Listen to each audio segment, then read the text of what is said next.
Baik para pemirsa Kompas TV dimanapun berada, para pencinta program Bincang Dai yang selalu setia menyaksikan, kita masuk pada segmen 3. Selanjutnya kami kembali serahkan kepada bunda-bunda jika masih ada yang ingin bertanya terkait dengan pembahasan tersebut tadi. Baik, terima kasih. Silakan. Assalamualaikum warahmatullahi wabarakatuh. Waalaikumsalam. Nama saya Nurwana Ahmad dari Majelis Taklim Miftahul Mas. Ingin bertanya kepada Pak Ustaz, apa hukumnya puasa?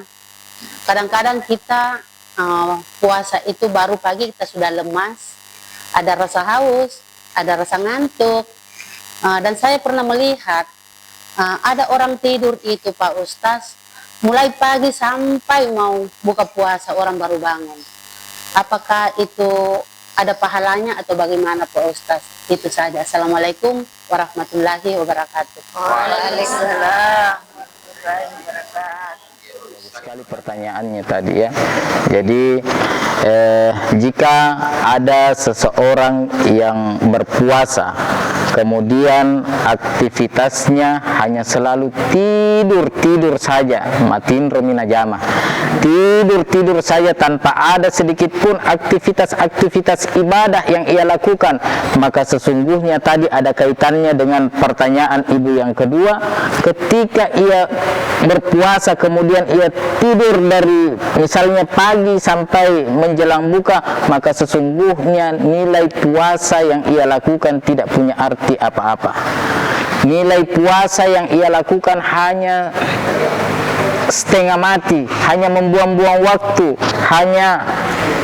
jadi tidak ada nilai ibadah sama sekali yang ia dapatkan dari Allah Subhanahu wa Ta'ala. Karena kenapa?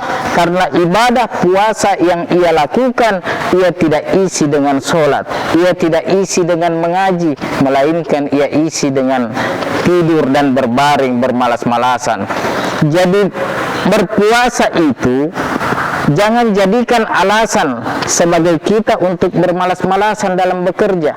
Justru ketika kita berpuasa, kemudian kita menunaikan pekerjaan atau kewajiban kita misalnya di kantoran atau menjadi ibu rumah tangga, menyiapkan hal-hal untuk keluarga dan anak, Allah akan melipat gandakan setiap ibadah yang kita lakukan. Menyiapkan, ibu menyiapkan makanan kepada suami, kepada istri, kepada anak-anak, itu Allah Subhanahu wa Ta'ala akan memberikan lipat ganda pahala. Maka jangan jadikan alasan ketika kita berpuasa untuk selalu bermalas-malasan. Jadi sunnahnya ketika kita selesai bersaur, dilarang kita untuk tidur kembali. Makanya hindari itu setelah kita makan sahur, kemudian kita ingin berbaring-baring, hindari dulu baring-baring. Karena terkadang awalnya kita baring-baring, tapi lama-lama tidur sampai kita melewatkan sholat. Makanya itu tidak sah ibadah puasa seseorang ketika kerjanya hanya tidur terus.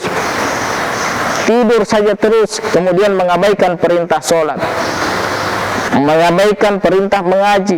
Sedangkan disitulah kemuliaan Al-Quran yang kita kejar sesungguhnya di dalam bulan suci Ramadan ini. Baik para pemirsa Kompas TV yang insya Allah dimuliakan oleh Allah Subhanahu wa Ta'ala, para ibu-ibu majelis taklim yang senantiasa menemani A.A. Rahman setiap membawa program Bincang Dai ini, saya ucapkan banyak terima kasih. Dan sebagai kesimpulan pengajian kita di pagi hari ini tidak lain adalah manfaatkan setiap kesempatan yang telah Allah Subhanahu wa Ta'ala berikan kepada kita untuk perbanyak melakukan ibadah-ibadah di bulan suci Ramadan ini. Begitu banyak orang yang diberikan kesempatan oleh Allah namun dia abaikan.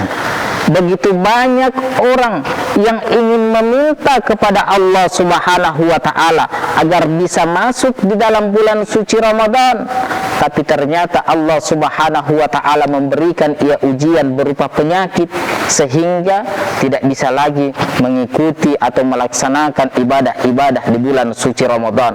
Begitu banyak orang yang meminta kepada Allah Subhanahu wa ta'ala agar umurnya disampaikan di bulan suci Ramadan, namun Allah Subhanahu wa ta'ala lebih dahulu memanggilnya menghadap Allah Subhanahu wa ta'ala. Maka kita yang diberikan kesempatan oleh Allah Subhanahu wa ta'ala, yang diberikan kesehatan, yang diberikan kekuatan, yang diberikan keimanan oleh Allah Subhanahu wa ta'ala, manfaatkan kesempatan yang Allah berikan kepada kita untuk melakukan semua aktivitas ibadah di dalam bulan suci Ramadan ini. Kita tidak akan pernah tahu seberapa lama kita menjalani Ramadan ini.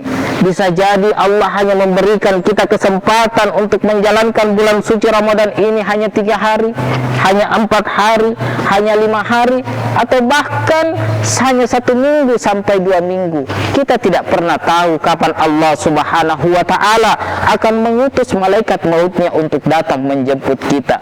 Maka ketika Allah memberikan kesempatan ini, pergunakan kesempatan itu sebaik-baik mungkin. Kalau bulan Ramadan ini saja kita tidak mampu memaksimalkan untuk melakukan ibadah-ibadah, timbul sebuah pertanyaan besar. Terus berapa kali Ramadan lagi yang Allah Subhanahu wa ta'ala berikan kepada kita? Berapa kali Ramadan lagi yang harus Allah berikan kesempatan kepada kita, sehingga dengan kesempatan itu baru kita bisa mampu melakukan ibadah-ibadah di bulan suci Ramadan ini.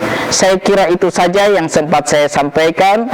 Lebih kurangnya mohon dimaafkan. Hadza min fadli Rabbi. Ismi Abdurrahman Al-Fakir At-Ta'if ilallah. Wassalamualaikum warahmatullahi wabarakatuh.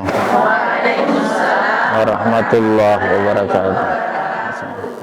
Allahumma salli wa sallim ala sayyidina Muhammadin sahibil bushra, salatan tubashshiruna biha wa ahlana wa awladana wa jami'a masyayikhina wa muallimina wa talabatana wa talibatina min yaumina hadha ila yaumil akhirah. Allahumma salli wa sallim ala sayyidina Muhammadin sahibil bushra, salatan tubashshiruna biha wa ahlana wa awladana wa jami'a masyayikhina wa muallimina wa talabatana wa talibatina min yaumina